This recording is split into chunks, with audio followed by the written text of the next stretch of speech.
बढ़ाएं अपना कदम सक्सेस की ओर मार्गदर्शन कोचिंग इंस्टीट्यूट के साथ। मार्गदर्शन कोचिंग इंस्टीट्यूट बिहार में एकमात्र कोचिंग संस्थान IIT JEE and medical entrance exam के लिए।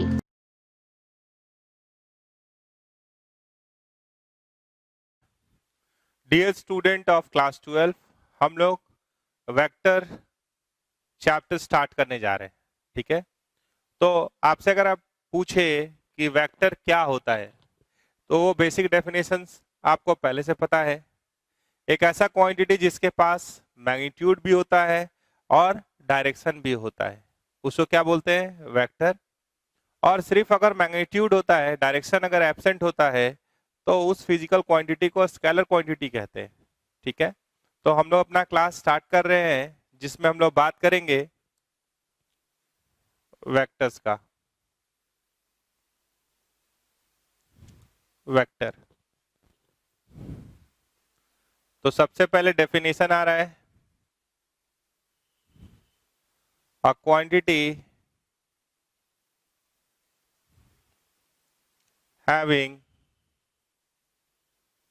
both magnitude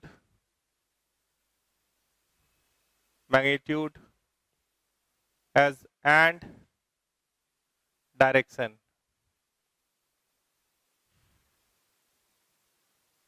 is called vector.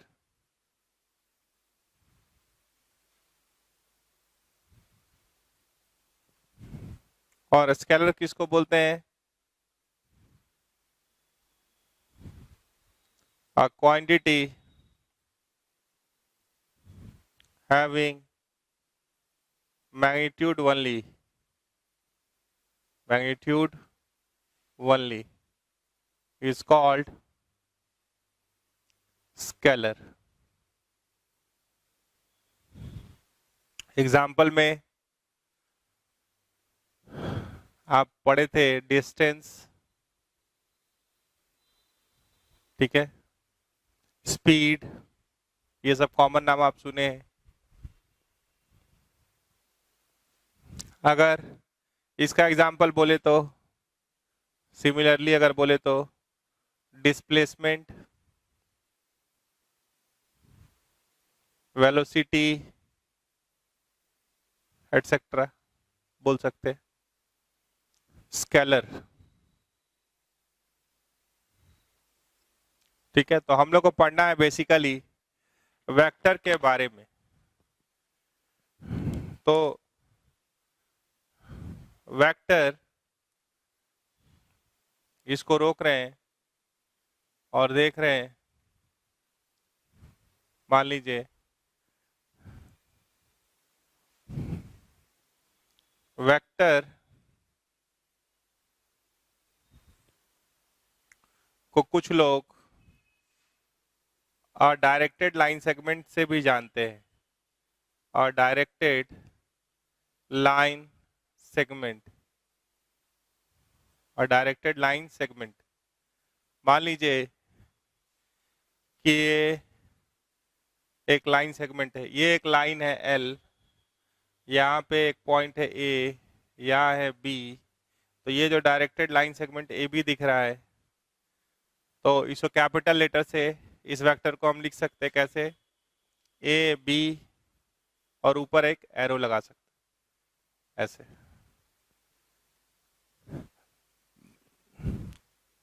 ठीक है,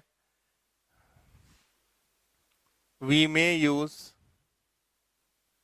अच्छा यहाँ पे ए को क्या बोलते हैं?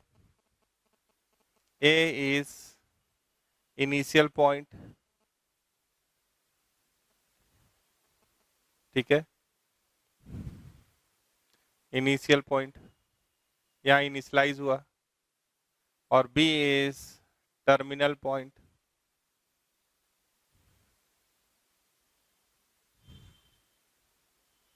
आपसे अगर पूछा जाए कि भाई वेक्टर के पास क्या क्या होता है, वेक्टर के अंदर क्या क्या चीज पे ध्यान देना चाहिए, ठीक है, तो वेक्टर के पास मैग्नीट्यूड होता है, ठीक है, और डायरेक्शन भी होता है, ठीक है। और जो लाइन ऑफ सपोर्ट है, अ वेक्टर हैज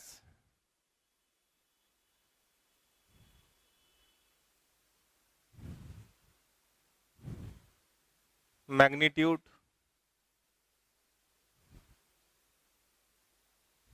तो मैग्नीट्यूड को हम लोग किससे रिप्रेजेंट करते हैं? अगर वेक्टर ए बी, तो it is mod of A B, ऐसे लिखते हैं। इज इक्वल्स टू क्या होता है? Length of line segment A B,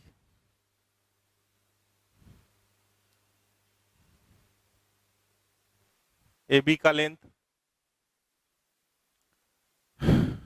ठीक है। और दूसरा क्या है? डायरेक्शन। डायरेक्शन का बात करें तो इसका डायरेक्शन क्या है?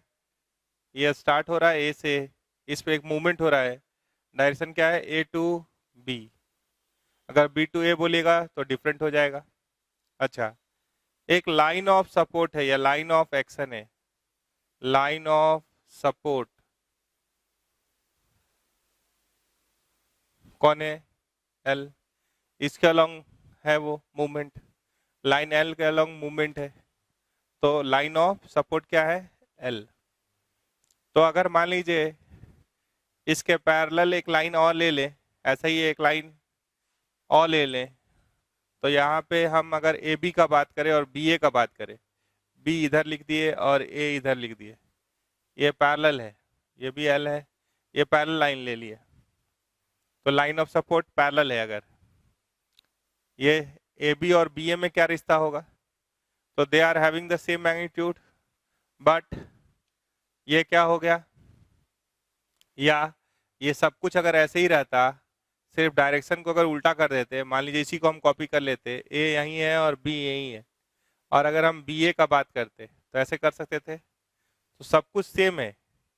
लेकिन अगर बी ए का बात कीजिएगा और ए बी का, तो उसका लाइन ऑफ सेंस बदल गया। क्या है? सेंस बदल गया। तो ए बी और बी ए में क्या रिश्ता होगा? एक माइनस का फर्क होगा। माइनस किसको डिनोट कर रहा है? कि भाई ए बी और बी ए का मैग्नीट्यूड तो बराबर है, बट डायरेक्शन उल्टा है।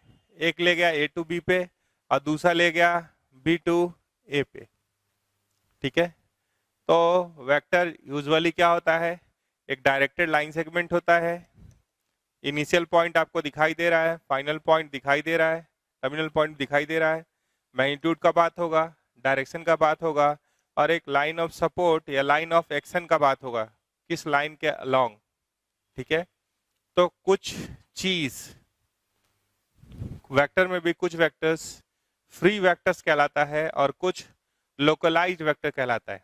तो फ्री वेक्टर्स कहने का सेंस यही होता है कि उस वेक्टर को आप कितनी बार भी पैरेलली शिफ्ट कर ले, सिस्टम रिमेन्स अनचेंज्ड।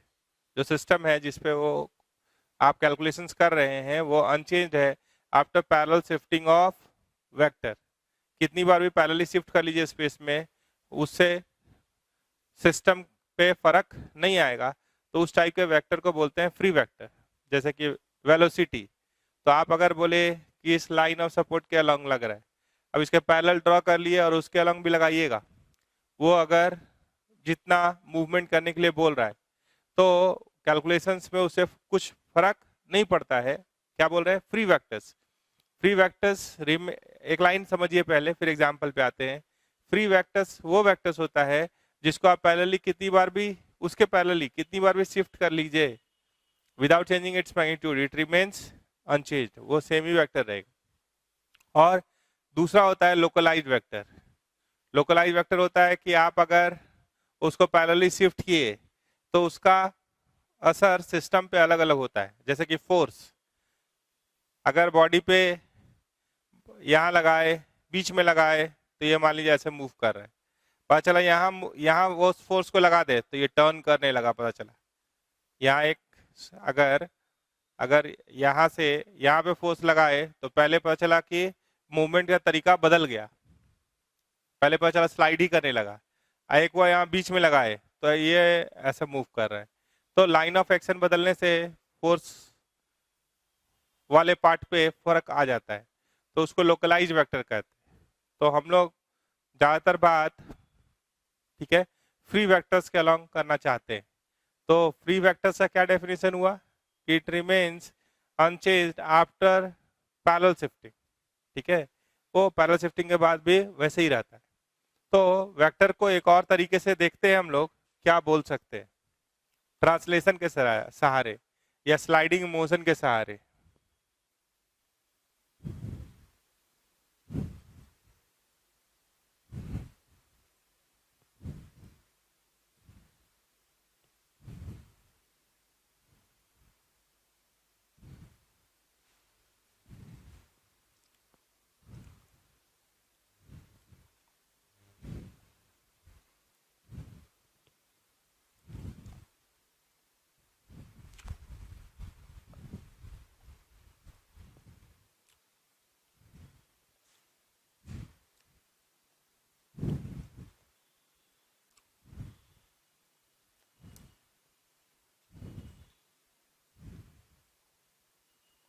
ट्रांसलेशन का बात कर, ट्रांसलेशन मतलब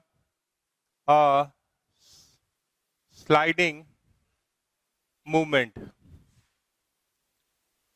स्लाइडिंग मूवमेंट, इसके सहारे देखते हैं वेक्टर को कैसे देख सकते हैं। तो मान लीजिए ये ग्राफ शीट है, यहाँ पे ऐसे ऐसे स्क्वायर बना रहता है, हॉरिजॉन्टल लाइन होता है,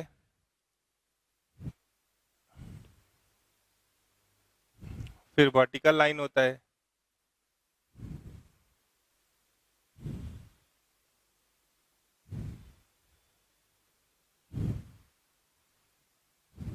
ठीक है।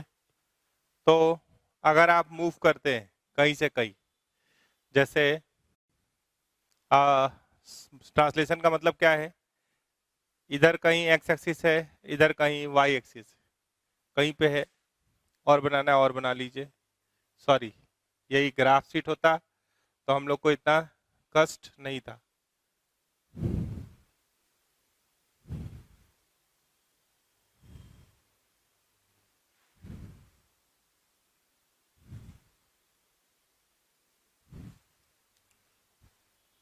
अब एक बात कर रहे हैं कि कॉलम वेक्टर, एक चीज नया वर्ड ला रहे हैं, कॉलम वेक्टर।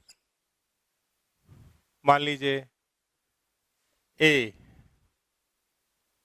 ऐसे लिख रहे हैं 2 और 1 ऐसे लिख रहे हैं, मतलब अलोंग एक्स एक्सिस 2 यूनिट का मूवमेंट करना है, along y axis 1 unit upward जाना है। तो वाई एक्सिस के अलोंग कितना मूवमेंट करना है, 1 यूनिट, ठीक है। तो हम एक्स एक्सिस के अलोंग 2 यूनिट का मूवमेंट करना चाहते हैं और वाई एक्सिस के अलोंग 1 यूनिट का मूवमेंट करना चाहते हैं। तो हम कहीं से भी स्टार्ट कर सकते हैं, ठीक है, कहीं से भी स्टार्ट कर सकते हैं। तो बहुत सारा ऑप्शन इसके लिए हो सकता है। जैसे मान लीजिए कि अगर हम यहाँ से एक लाइन, मान लीजिए यहाँ से हम शुरू करना चाहते हैं, तो 2 यूनिट, मतलब कहीं भी रहेंगे तो 1 और 2, मतलब इसी पे रहेंगे, और यहाँ से शुरू किए तो इस पे रहेंगे। तो ये पॉइंट कौन सा हुआ, ये, तो हम इसको ज्वाइन कर दें। ये वेक्टर क्या है, ये, इसका मतलब है 2 यूनिट, वेक्टर ए का मतलब है, इसका मतलब क्या है, 2i प्लस जे। बोलेगा और भी हम बना सकते हैं, हाँ, इनफाइनाइट पॉसिबिलिटीज आर देयर। आप अगर यहाँ से शुरू करते तो हम यहाँ जाते, ठीक है। अगर इसी में आप बोलिएगा प्लॉट करने, वेक्टर बी को कॉलम वेक्टर दिया हुआ है, मान लीजिए 2 और -1, ऐसा होता। इसका मतलब क्या समझते कि 2 यूनिट एक्स कंपोनेंट को मूव कराना है, 2 यूनिट एक्स के अलोंग है और 1 यूनिट -1 लिखा हुआ है, मतलब डाउनवर्ड मूवमेंट होगा। तो मान लीजिए कि अगर हम 2 यूनिट एक्स को मूव कराना चाहते हैं, यहाँ से अगर मूव कराना चाहते हैं और 1 यूनिट नीचे आना चाहते हैं, तो हम ऐसे कर सकते हैं। ये क्या है, वेक्टर बी। तो ये क्या है, ये किसको डिनोट कर रहा है, ये किसको डिनोट कर रहा है? तो अगर आप पाइथागोरस लगा देंगे तो उसका मैग्नीट्यूड भी मिल जाएगा। देखिए ये एक ट्रायंगल बन जा रहा है, राइट एंगल ट्रायंगल जनरेट कर सकते हैं आप। देखिए ये एक राइट एंगल ट्रायंगल बनाया जा सकता है। तो ये कितना यूनिट? 2 यूनिट, और ये 1 यूनिट। नीचे मूवमेंट था इसलिए -1 था, तो मॉड ऑफ बी कितना हो गया? √2 का स्क्वायर प्लस -1 का स्क्वायर, तो ये क्या हो गया? √5। तो स्लाइडिंग मूवमेंट से आप बहुत क्लियरली समझ सकते हैं। अगर मान लीजिए कि ये दोनों को अगर हम क्या करें, ये दोनों को अगर हम इसको पैरेलली शिफ्ट कर दें, यही जो किए थे इसको अगर हम पैरेलली शिफ्ट करें तो हम यहां आ जाएंगे।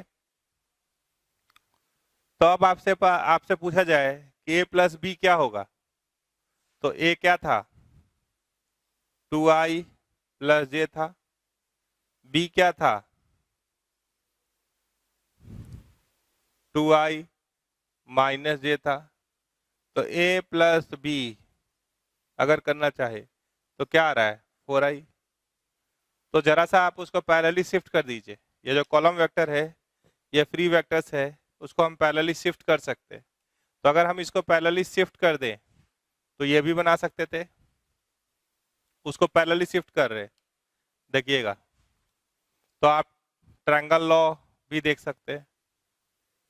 अगर हम इसको जोड़ दे रहे, पैरेलली शिफ्ट किए, ये बी है, ठीक है।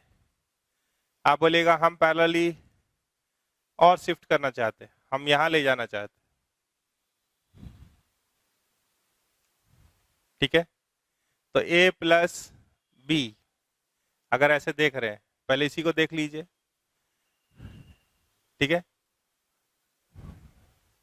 तो आप जब इसको जोड़े, देखिए तो क्या आया? 4i।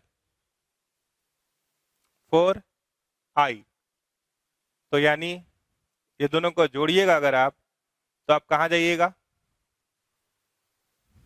4 यूनिट एक्सेस पे मूव कीजिएगा। तो आप बोलेगा हमको नहीं दिखाई दे रहा है। तो जो आप पैरेलली शिफ्ट किए हैं उसको आप चाहेंगे तो पैरेलली ऐसे भी शिफ्ट कर सकते हैं। देखिएगा यहां से नहीं दिख रहा है आपको 4 यूनिट, तो आप इसको खींच के यहां ले आइए। ये दिख रहा है, ये वेक्टर बी है, कॉलम वेक्टर बी है, ये भी कॉलम वेक्टर बी है। अब यहीं तक देखिए, तो आपको यहाँ दिख रहा है 1 यूनिट, 2 यूनिट, 3 यूनिट, 4 यूनिट। तो यहाँ से यहाँ तक ये जो आप देख रहे हैं ये क्या है? Vector A plus vector B. हो रहा है कि नहीं? तो ट्रायंगल लॉ होल्ड कर रहा है कि नहीं? देखिए आप a प्लस बी, यहाँ से यहाँ जाएंगे तो क्या मिलेगा? कोई भी रास्ते से जाइए, a प्लस बी। कितना यूनिट मूव किए आप? 4 यूनिट हॉरिजेंटली मूव किए अलोंग एक्स एक्सिस, तो आ रहा है ना 4i। तो ये क्या है? Triangle law. ये क्या है? Triangle law. तो इन ट्रांसलेशन मोशन के सहारे वेक्टर को देखिएगा या कॉलम वेक्टर के सहारे देखिएगा तो रास्ता बहुत चीज आप महसूस करने लगिएगा। जैसे मैग्नीट्यूड का ही बात करें, किसी का ही मैग्नीट्यूड, अब ये दोनों का मैग्नीट्यूड तो सेम है but they are different vectors, क्योंकि अलग अलग डायरेक्शन में है। समझ रहे हैं? तो दो वेक्टर इक्वल तब होता है अगर कोई इक्वल वेक्टर्स की बात करने बोले, if they have the same magnitude as well as same direction. ठीक है, डायरेक्शन भी क्या होना चाहिए? सेम होना चाहिए, मैग्नीट्यूड सेम होना चाहिए, और लाइन ऑफ सपोर्ट भी सेम ही होगा। देख ही पा रहे हैं आप। तो इन बातों का ध्यान रखिए, आगे बढ़िए। इसको मिटा दे।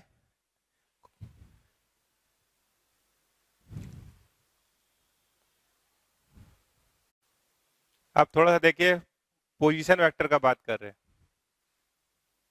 किसका बात कर रहे हैं? Position vector.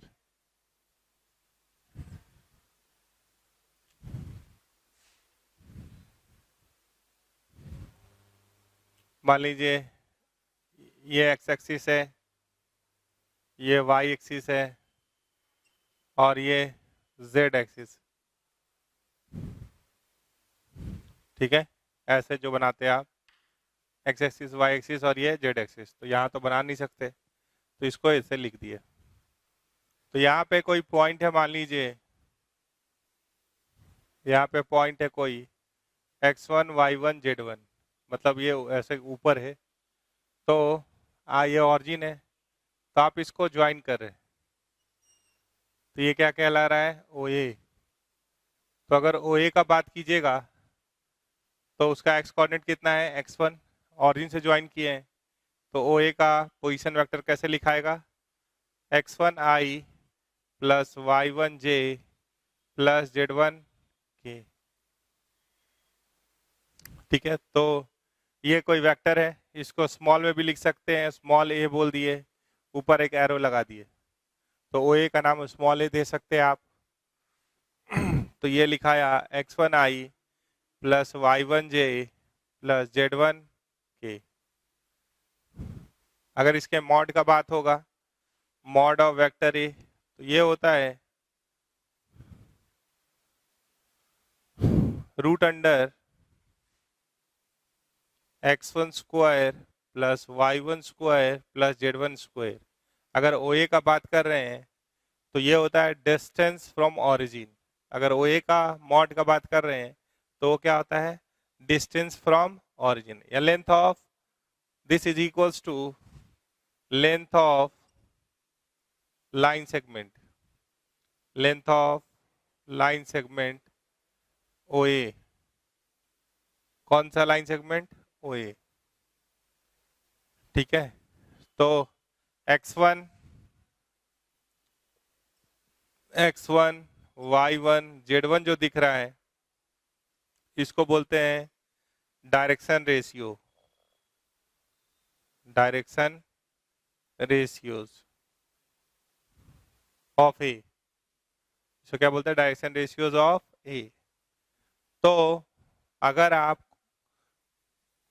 कॉलम वेक्टर दे रहे हैं, ये तो ऑरिजिन से बोले तो ये यहीं पे है मान लिए, लेकिन अगर आप बोलते 1 1 1, तो अगर हम लोग इसको एक्स एक्सिस समझे, इसको वाई एक्सिस समझे और जेड एक्सिस समझ, इसको समझ ले ऐसे, तो 1 1 1 मतलब 1,1 तो यहाँ था, 1 यहाँ है। तो ऑरिजिन से अगर ज्वाइन करेंगे तो यहाँ एक पॉइंट दिख रहा है, तो मॉड ऑफ ओ ए मतलब डिस्टेंस फ्रॉम ऑरिजिन या length of line segment O A, वो क्लियर हो गया। लेकिन अगर कॉलम वेक्टर में चाहते हैं कि 1 यूनिट एक्स एक्सिस के अलॉन्ग मूव करें पॉजिटिव में, वाई एक्सिस के अलॉन्ग 1 यूनिट मूव करें और जेड एक्सिस के अलॉन्ग भी 1 यूनिट मूव करें अपवर्ड में, ठीक है, तो उसका मूवमेंट करने का तरीका तो बहुत जगह हो सकता है, बहुत तरीका हो सकता है। तो ऐसा डायरेक्शन रेशियोज रखने वाला एक वेक्टर के पैरेलल बहुत सारा वेक्टर हो सकता है ना। एक वेक्टर छोड़िए वो सब भी बात, x1 y1 z1 को क्या कहते हैं, डायरेक्शन रेशियोज, और मॉड आपके पास है। अब बात करते हैं यूनिट वेक्टर का। क्या बात करते हैं, यूनिट वेक्टर। यूनिट वेक्टर का मतलब a vector of magnitude 1 unit in direction of A, in direction of vector A, तो उसको डिनोट करते हैं ए कैप से। उसको किसे डिनोट करते हैं, ए कैप से। वो होता है vector A divided by mod of A. ये क्या होता है, vector A divided by mod of A. तो अगर हम ए कैप का बात यहाँ करें तो ये कैसा दिखाई देगा, x1 by root under x1 square plus y1 square plus z1 square i cap plus y1 by root under x1 square plus y1 square plus z1 square j cap. Plus Z1 by root under x1 square plus y1 square plus Z1 square k cap. तो अब जो आपको आई जे के का coefficient दिख रहा है, अगर नॉर्मल वेक्टर में, जनरल वेक्टर में आई जे के का कोफिशिएंट जो होता है उसको बोलते हैं डायरेक्शन रेशियो। अगर यूनिट वेक्टर में आई जे के का कोफिशिएंट देखेंगे तो उसको बोलते हैं डायरेक्शन कोसाइन। क्या बोलते हैं? Direction cosine. तो अगर आप बोलिएगा डायरेक्शन कोसाइन, डायरेक्शन कोसाइन, तो इसमें कौन कौन आएगा? ये आएगा, ये आएगा और ये आएगा। तो डायरेक्शन कोसाइन क्या होता है? तो डायरेक्शन कोसाइन आप अगर देख पाएंगे कोई कॉर्नर को, ठीक है, तो उसके हिसाब पहले सुन लीजिए कि डायरेक्शन कोसाइन क्या होता है। ये वेक्टर है, ये एक्स एक्सिस के साथ कुछ एंगल बना रहा है, मान लीजिए अल्फा, वाई एक्सिस के साथ कुछ एंगल बना रहा है ये बीटा, और जेड के साथ कुछ बना रहा है, तो इसको बोल देते हैं थर्ड एंगल को गामा। ठीक है, ये क्या है? गामा। तो कॉस अल्फा कोसाइन बोले हैं, तो कॉस अल्फा होता है, कॉस अल्फा होता है x1 by root under x1 square plus y1 square plus z1 square. Similarly cos beta होता है y1 by root under x1 square plus y1 square plus z1 square. और cos gamma होता है z1 by root under x1 square plus y1 square plus z1 square. अगर आप बात करते हैं कि भाई अल्फा बीटा गामा क्या है, तो वो ये जो वेक्टर है, ये जो वेक्टर ए है, वो एक्सिस के साथ जो एंगल बनाया वो अल्फा है, वाई एक्सिस के साथ ओ ए जो एंगल बनाया वो बीटा है, जेड एक्सिस के साथ ओ ए जो एंगल बनाया वो गामा है।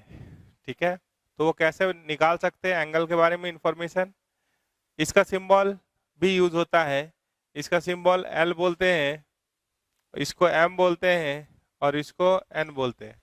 और एक प्रॉपर्टी और है इसका कि sum of their square is equal to 1 होता है। तो अगर आप ध्यान से देख रहे हैं तो तीनों को स्क्वायर करके जोड़िएगा तो x1 square L square plus M square plus N square, ये क्या आएगा? 1 आएगा। हमेशा कोई वेक्टर के लिए लेके देखे, जोड़िए तो क्या आ गया? x1 square plus y1 square plus z1 square by x1 square plus y1 square plus z1 square, तो 1 हो गया। मतलब अगर कुछ इंफॉर्मेशन दिया है, एक अननोन है, तो तीसरा आप फाइंड कर सकते हैं। तो सबसे पहले आया कि वेक्टर का पोजीशन वेक्टर कैसे लिखते हैं, वो लिख दिए, x कोऑर्डिनेट इंटू आई कैप, y कोऑर्डिनेट इंटू जे कैप। हाँ, ऑरिजिन से लिए। ठीक है, तो अगर 2 लेंगे फिर बात करेंगे तो और अच्छा होगा। मॉड कैसे निकालते हैं? तो it is distance of point A from origin. अगर ऑरिजिन के रेस्पेक्ट में चले हैं तो, है ना, ओ ए का बात करें, ए बी का बात अभी नहीं कर। x1 y1 z1 को क्या बोलते हैं? Direction ratio. यूनिट वेक्टर कैसे निकलता है? Vector A divided by mod A कर दीजिए तो यूनिट वेक्टर निकलता है। अगर बोले कोई a vector of magnitude 5 in the direction of A, तो इसको 5 से गुना कर दीजिए।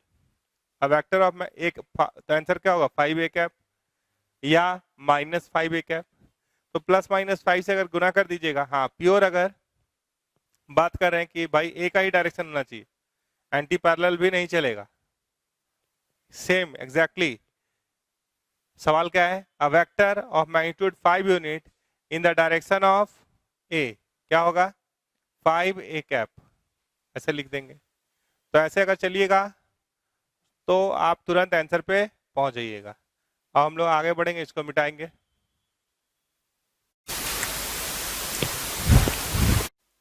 देखिए, अगर कोई वेक्टर ए है a1i plus b1j plus c1k, और वेक्टर बी है a2i plus b2j plus C2 के। तो आपसे कहे कि vector A, if vector A is equals to vector B, तो इसका मतलब होगा A1 बराबर A2 होना चाहिए एंड B1 बराबर B2 होना चाहिए एंड C1 बराबर C2 होना चाहिए। ये तीनों बात होना चाहिए। तो ये ए हो गया पहला पॉइंट। बी बोल रहे हैं कि अगर कोई vector A parallel to vector B है, तो अगर कोई भी वेक्टर दिया होता है उसको अगर आप 2 से गुना करते हैं तो वो क्या होता है, उसका मैग्नीट्यूड दुगना हो जाता है, डायरेक्शन वही रहता है। ठीक है, और एक वेक्टर को हम पैरेलली कितनी बार भी शिफ्ट कर सकते हैं अगर, तो vector A parallel to vector B कब तक मेंटेन होगा, then A can be written as lambda times B. तो ए क्या है, A1 I plus B1 J plus C1 K is equal to lambda times A2 I plus B2 J plus C2 K। तो two vectors are equal, then the corresponding coefficients are equal। I का coefficient I के साथ, तो ये क्या आ गया, lambda A2। B1 क्या हो गया, लैम्डा B2, और C1 क्या हो गया, लैम्डा C2। तो यहाँ से लैम्डा क्या आया, यहाँ से आया A1 बाई A2 बराबर B1 बाई B2 बराबर C1 बाई C2।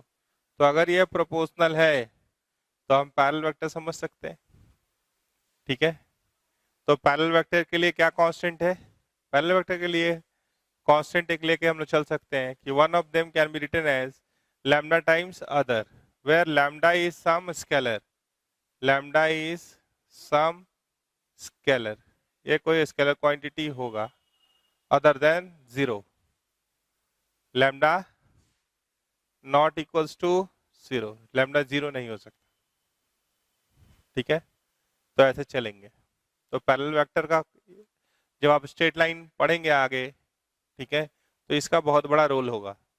तो सिंपल एक लाइन में समझिए कि अगर दो वेक्टर दिया हुआ है और कह रहा है कि दे आर पैरेलल, तो आप प्रोपोर्शनलिटी चेक कर लीजिए, वो चेक हो जाएगा कि पैरेलल होगा कि नहीं। अगर कोई अननोन होगा तो आप यहाँ से फाइंड भी कर सकते हैं। ठीक है, अब हम लोग चलेंगे, कुछ बात करेंगे सेक्शनल फॉर्मूला का, देखिएगा क्या होगा।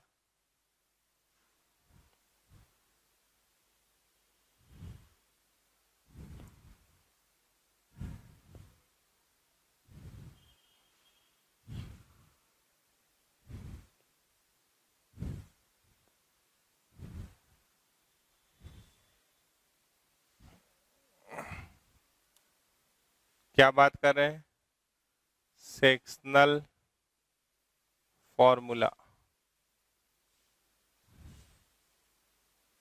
मान लीजिए कि यहाँ कोई पॉइंट ए है,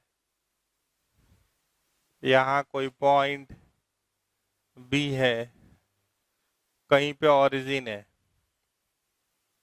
तो ये क्या है, ओ ए, इसको स्मॉल ए से रिप्रेजेंट कर दिए, ये ओ बी को स्मॉल बी से रिप्रेजेंट कर। तो जब आप इसको ज्वाइन कर रहे हैं तो ये क्या है, ए बी। तो ए बी पे मान लीजिए एक पॉइंट है कैपिटल सी, तो ये ओ सी हो जाएगा। तो इसका पोजीशन, इसका वेक्टर बोल रहे हैं, ओ सी को बोल रहे हैं vector C. C divides A B in the ratio of M is to N, M और एन स्केलर क्वांटिटी है। तो आप बताइए, A C is parallel to CB, AC is parallel to CB, collinear है। कोलिनियर वेक्टर और parallel vector एक ही चीज होता है, क्योंकि वेक्टर अपने पैरेलली शिफ्ट करेंगे अगर मान लीजिए, तो जैसे इस AC का डायरेक्शन भी यही है, यही लाइन ऑफ सपोर्ट है और CB का भी सेम लाइन ऑफ सपोर्ट है, तो हम ऐसा बोल सकते हैं कि AC is parallel to CB। और क्या दिया हुआ है, हम पहले बात कर रहे हैं इंटरनल डिवीजन का, with in this line segment point आया, तो हम बात कर रहे हैं किसका, इंटरनल डिवीजन का। तो C is a point which divides AB in the ratio of M:n। तो हम लिख सकते हैं AC या λ:1 भी बोल सकते हैं। बोलिए, मान लीजिए M:n बोले, तो हम इसको क्या लिख पा रहे हैं, AC by CB is equals to M/n। अब आप ये भी जानते हैं कि M/n को हम लोग λ:1 भी बोले हैं। ये रेशियो क्या है, कैन बी रिटन λ:1। तो आप ऐसे भी बना सकते हैं, आप चाहेंगे तो AC बाई CB λ:1 भी लिख सकते, ये या ये AC बाई CB, M/n का नाम लैम्डा अगर रख दिए तो वो हो सकता है λ:1। अब AC को हम क्या बोल सकते हैं,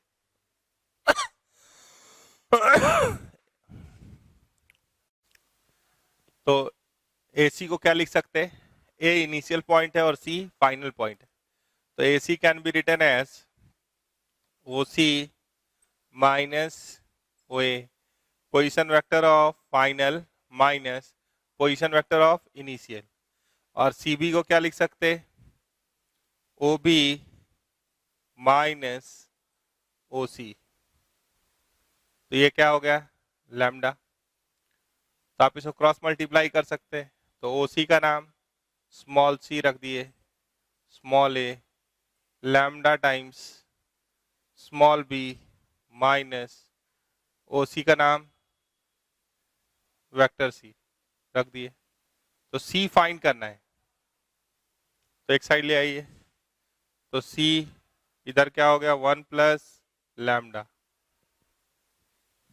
बराबर lambda B plus vector A.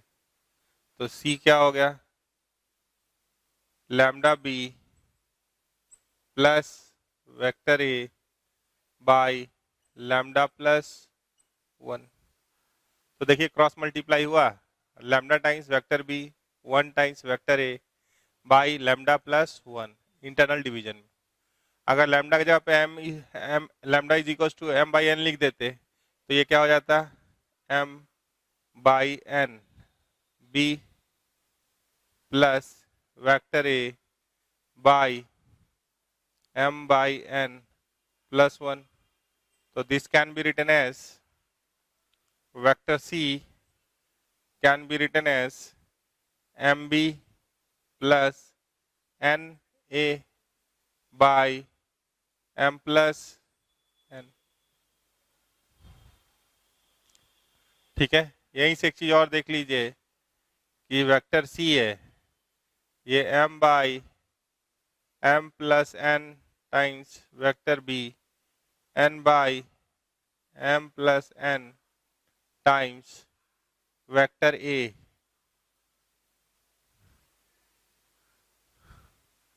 तो A C B are collinear, तो जिसका पोजीशन वेक्टर A है, A C B क्या है, एक लाइन पे है, तो अगर आप सम ऑफ कोफिशिएंट्स करेंगे, इसको हम लोग ऐसे बोलते हैं कि C is linear combination of A and B। इसको क्या, इसके लिए स्टेटमेंट है कि C is linear combination of, इसको क्या बोलते हैं, वेक्टर C के ऊपर एरो लिख रहे हैं तो वेक्टर C है, C is expressed as linear combination of, इसको बोलते हैं linear combination of vector B and vector A। ठीक है। अगर ये तीनों को एक साइड ले आए तो सम ऑफ कोफिशिएंट क्या दिख रहा है, मान लीजिए C minus M by M plus N times vector B minus N by M plus N vector A. अगर उधर जीरो कर दे तो sum of scalar coefficients, sum of coefficient कितना आ रहा है 1, यहाँ से m by M plus N, N by M plus N, ये आ रहा है। तो अगर ठीक से देख रहे हैं तो m plus N by M plus N -1, 1 minus 1 zero आ रहा है, ये क्या आ रहा है जीरो।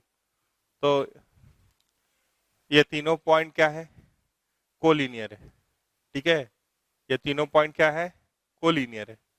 तो कभी भी अगर 3 पॉइंट कोलिनियर चेक करना हो तो आप कुछ ऐसा सोच सकते हैं, या सबसे बढ़िया तो पैरेलल वाला बात, AC is equal to lambda C B, ठीक है। और इसको चेक करने का और एक तरीका बता दिया है कि अगर प्रोपोर्शनल है, आई जे के का कोफिशिएंट अगर प्रोपोर्शनल है तो दे आर पैरेलल। तो जैसे इंटरनल डिवीजन में क्या होता है कि within this line segment C exist करता है, लेकिन अगर एक्सटर्नल डिवीजन का बात करें तो क्या होगा, वो अब सोचिए, अब आप कैसे लिख सकते हो उसको।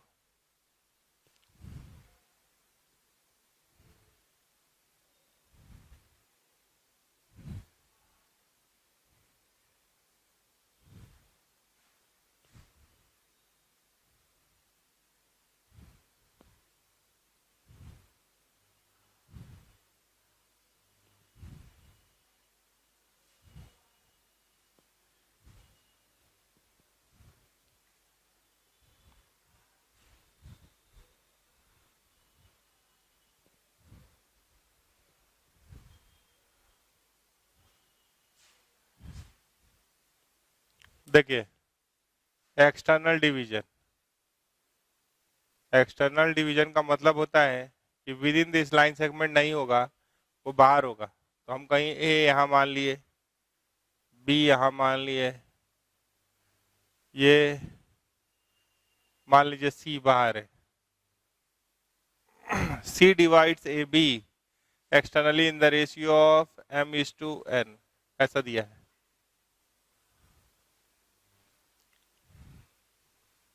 क्या बोल रहे हैं, ये ऑरिजिन है, इसको स्मॉल ए बोल दिए, इसको स्मॉल बी और इसको स्मॉल सी, ठीक है। हम क्या बोल रहे हैं कि C divides A B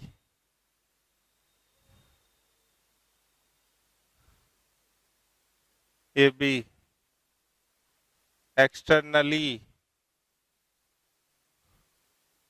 in m is to n या लैम्डा इज टू 1 मान लीजिए, लैम्डा का वैल्यू बाद में m बाई n रख लेंगे।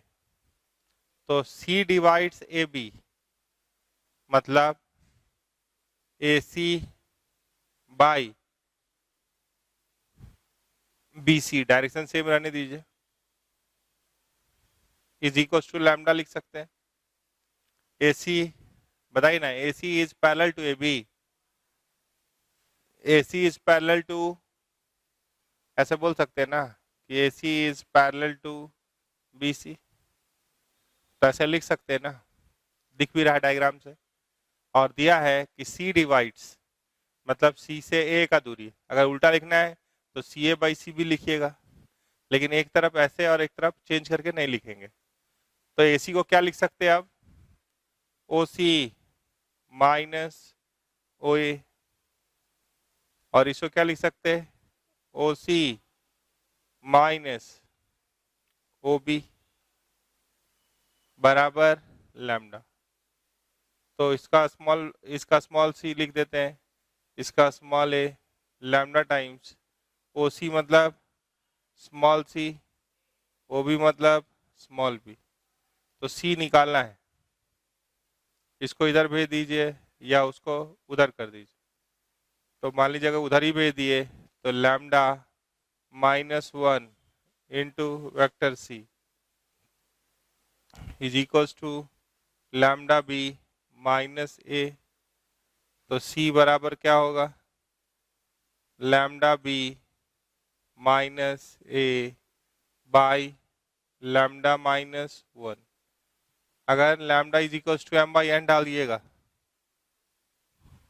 ये कैसा दिखाता, सी बराबर M by N B minus A by M by N minus 1।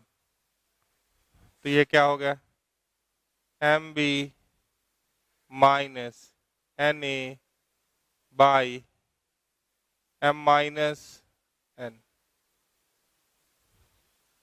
Vector C क्या है, M B minus N A by M minus N, ऐसा। ठीक है, तो आप क्या देखे, एन की जगह पे माइनस एन आ गया, तो ये सेक्शनल फॉर्मूला है। ठीक है, तो हम लोग कुछ सवाल सेक्शनल फॉर्मूला पे ले लेते हैं। देखिए, अब हमारे पास एक क्वेश्चन है जिसमें सब कुछ बता देंगे आपको, जो भी बेसिक्स का है वो है कि point X and Y are taken on the side Q R and R S respectively of a parallelogram P Q R S. एक पैरेललोग्राम है, तो पहले आप एक पैरेललोग्राम बना लीजिए।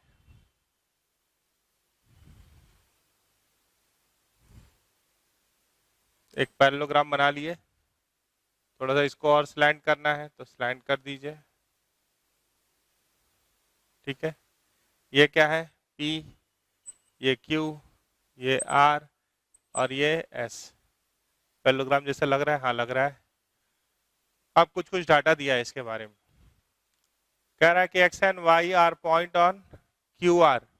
x पॉइंट है QR पे, QR, QX is equal to 4 times XR, 4 times XR। इसको चौगुना करेंगे तो इसके बराबर होगा।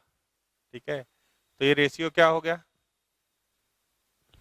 QX by XR। तो ये रेशियो है 4:1 का। और फिर क्या है, RY, RY इधर से RY, ठीक है, is equals to 4 times YS। तो YS, तो यहाँ Y रख लीजिए, इसको 4 टाइम्स करेंगे, इसको 4 टाइम्स करेंगे तो इसके बराबर होगा। तो देखिए RY बाई YS 4:1 हो रहा है, तो यहाँ 4 लिखा हुआ है और इधर 1 लिखा हुआ है। ठीक है, तो ये पॉइंट का नाम Y है, ध्यान से देखिए। The line XY cuts PR, इसको ज्वाइन कर दीजिए, ज्वाइन कर दिए, और इसको भी ज्वाइन कर दीजिए at Z। Prove that PZ, एक बार ठीक से देख लीजिए, RY बाई YS 4:1 दिख रहा है, अगर ये डायरेक्शन रखे तो RY YS 4:1। QX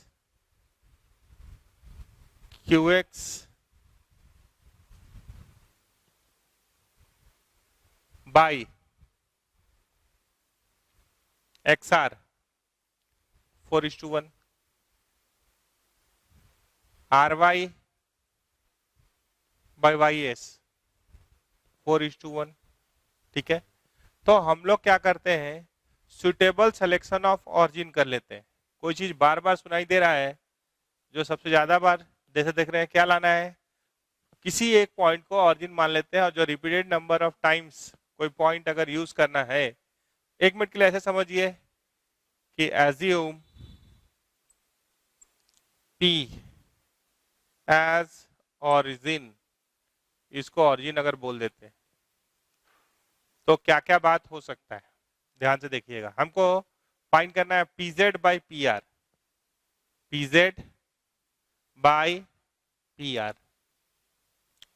तो मान लीजिए अगर आप PZ बाई ZR भी निकाल लेते हैं तो भी आपका काम चल जाएगा। बाद में उसको चेंज करके pz बाई pr में ले जा सकते हैं। तो हम लोग सबसे पहले कुछ का पोजीशन वेक्टर मान लेते हैं। जैसे ये अगर ओरिजिन हो गया, ये अगर ओरिजिन हो गया तो पी क्यू को इसको बोल देंगे स्मॉल क्यू, तो इसका पोजीशन वेक्टर हो गया क्यू।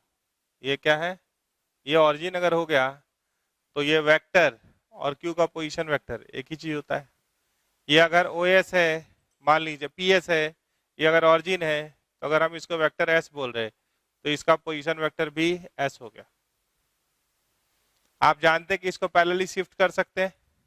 ये एस अगर यहां गया, पैरेललोग्राम ये है, तो पी आर ये क्यू और ये एस, तो इसको क्या लिख सकते हैं, क्यू प्लस एस।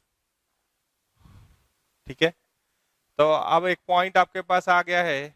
ऐसे सोचिए, इसका पोजीशन वेक्टर एस है और इसका position vector Q plus S है, और एक पॉइंट है इन द रेशियो ऑफ 1:4, इसका नाम है y। तो y का पोजीशन वेक्टर ऑफ y हम चाहते हैं। क्या चाहते हैं, position vector of y is equal to 1 into Q plus S plus 4 into S by 5 हो गया। इसी तरीके से पोजीशन वेक्टर ऑफ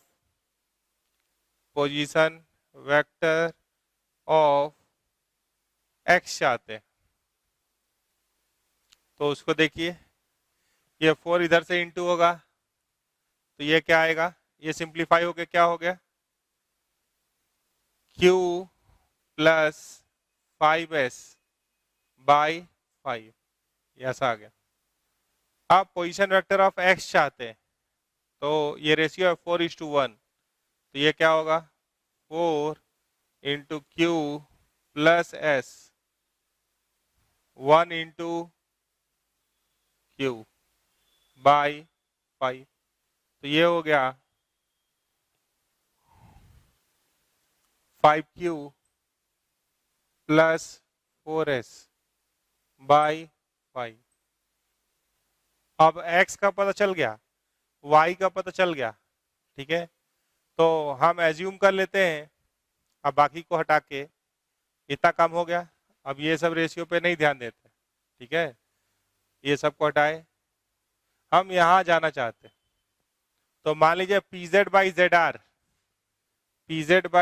आर को हम μ:1 बोल रहे हैं और इसको λ:1 बोल रहे हैं।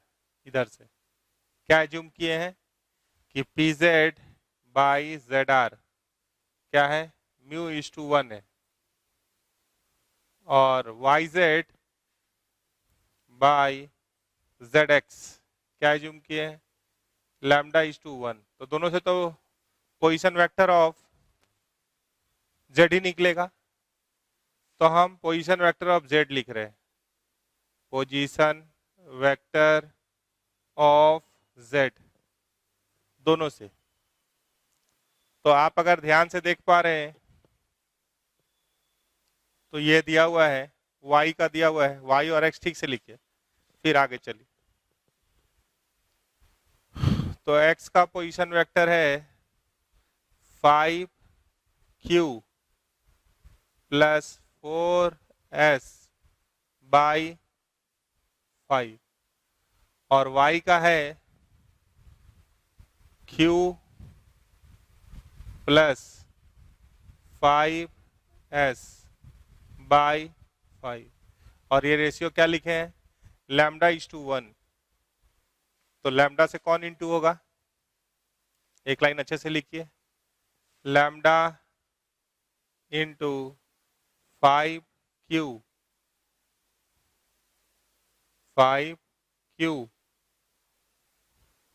Plus 4s by 5 plus 1 into this, तो q plus 5s by 5 by lambda plus 1, इधर से निकाले, आई किधर से निकाल रहे, तो ये क्या होगा, mu into Q plus S plus 1 into 0 by mu plus 1, दोनों जेड का ही दे रहा है, तो बस इस एक इक्वेशन को सॉल्व करना है। ठीक है, x की जगह पे देखिए x डाला हुआ है 5q plus 4s by 5, y की जगह पे y डाला हुआ है q प्लस 5s बाई 5, हाँ लैम्डा से वो इंटू हुआ 5q प्लस 4s बाई 5, 1 से वो इंटू हुआ q प्लस 5s बाई 5, तो हम अब इसको सॉल्व करने जा रहे हैं। अब q and s are non parallel vector, ठीक है, ये कैसा दिख रहा है सो देख लीजिए, इसको मिटा दे रहे हैं।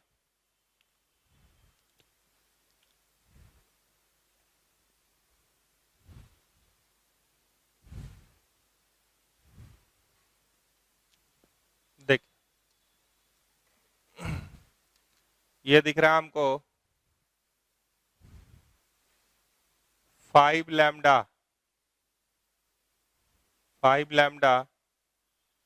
प्लस 1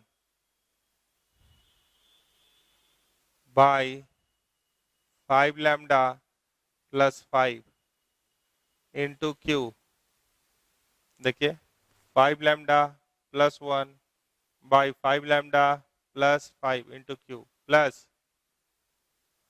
क्यू का हो गया, फिर S 4 lambda plus 5 by 5 lambda plus 5 into S is equal to, उधर से देख रहे हैं, mu by mu plus 1 into Q, mu by mu plus 1 into S.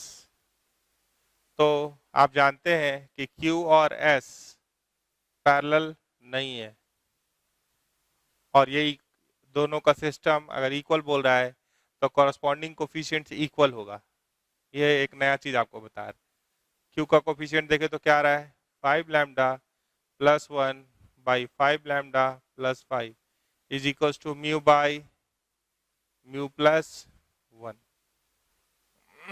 और नेक्स्ट देखे तो 4 lambda plus 5 by 5 lambda plus 5 is equals to mu by mu plus 1। अगर ये पैरेलल होता तो बराबर नहीं भी हो, मतलब वो अलग अलग हो सकता था। One of the vector can be written as lambda times other. ऐसे अगर नॉन पैरेलल है और लीनियर कॉम्बिनेशन में अगर दिख रहा है तो नेट कोफिशिएंट्स 0 होगा, मतलब ये दोनों बराबर होगा, दिस माइनस दिस 0 होगा। उस पर और बात कर देंगे। तो यहाँ से आप क्या देख रहे हैं, राइट राइट बराबर है, तो एक काम करते हैं पहले लैम्डा ही ले आते हैं। तो 5 lambda plus 1 by 5 lambda plus 5, 4 lambda plus 5, 5 lambda plus 5, तो लैम्डा -1 नहीं होगा, इंटरनल डिवीजन का बात है तो हम इसको काट सकते हैं। तो ये क्या आ गया, लैम्डा इज इक्वल्स टू 4, तो किसी एक में डाल दीजिए, 5 गुना 4 20 और 1 21, तो म्यू बाई म्यू प्लस 1 तो 21, 5 गुना 4 20 और 5 25, ये ऐसा आ रहा है। म्यू बाई म्यू प्लस 1 कितना आ रहा है, 21 बाई 25, तो म्यू क्या है, देखिए म्यू है pz, ठीक है। तो आप ध्यान से देखिए pz बाई zr क्या है, म्यू इज टू 1 है, और हमको फाइंड करना है pz बाई pr, ठीक है, मान लीजिए ऐसा कुछ। तो एक काम करते हैं, लास्ट लाइन देखिए ना, pz बाई pr फाइंड करना है, तो यानी pz तो चाहिए तो रेसिप्रोकल ले लीजिए, तो zr बाई pz बराबर 1 बाई म्यू हो गया। अब दोनों में एक एक जोड़ दीजिए, जोड़ दिए, तो Z R plus P Z क्या हो जाएगा, Z R plus P Z, P R आ जाएगा। तो यहां से आपको मिला P R by P Z क्या हो गया, म्यू प्लस 1 बाई म्यू। तो अगर आप बोलेगा P Z by P are मतलब इसका उल्टा, तो क्या आएगा, ये सब हटा दीजिए, P Z by P R is equals to mu by mu plus 1, reciprocally तो दोनों साइड। देखिए वो आ गया, यहां से क्या निकल के आ चुका है 21 बाई 25 आंसर। तो आप इसको लिख सकते हैं P Z is equals to 21 by 25 times P R answer. ठीक है, तो एक अच्छा एग्जाम्पल है सेक्शनल फॉर्मूला का, इससे बढ़िया एग्जाम्पल नहीं हो सकता। ठीक है, और एक चीज बोल दे रहे हैं कि अगर ए और बी पैरेलल वेक्टर नहीं है और कहीं लिखा हुआ है एम ए बराबर एन बी, तो एम और एन को जीरो होना होगा, एम और एन को क्या होना होगा, जीरो। ठीक है, या कभी लिखा हुआ है m1 a plus n1 b is equal to m2 a plus n2 b, अगर a और b पैरेलल नहीं है तो कॉरस्पॉन्डिंग कोफिशिएंट्स को इक्वल करना होगा। ठीक है, तो एक नया लाइन भी सिखाया आपको, बाकी बात नेक्स्ट क्लास पे करते हैं। Thank you.